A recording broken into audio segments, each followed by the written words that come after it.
काले के शिव के मनाई हो, शिव मानत नाई।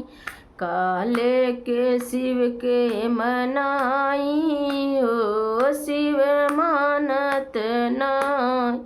पूड़ी कचौड़ी शिव के मन ही न भावै, पूड़ी कचौड़ी शिव के मन ही न भाव।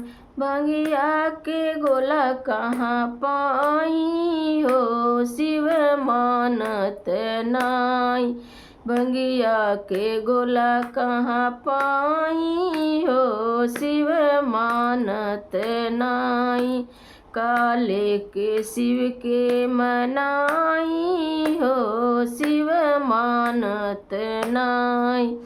काले के शिव के मनाई हो, शिव मानत नाई। कोठा अटारी शिव के मन ही न भावै, कोठा अटारी शिव के मन ही न भाव। टूटही मड़ैया कहाँ पाई हो, शिव मानत नाई। टूटही मड़ैया कहाँ पाई हो, शिव मानत नाई। काले के शिव के मनाई हो, शिव मानत नाई। काले के शिव के मनाई हो, शिव मानत नाई। गद्दा गलैचा शिव के मन ही न भावै, गद्दा गलैचा शिव के मन ही न भाव।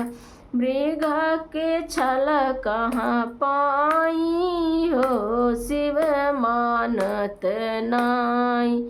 मृग का छाला कहाँ पाई हो, शिव मानत नाई। काले के शिव के मनाई हो, शिव मानत नाई। काले के शिव के मनाई हो, शिव मानत नाई।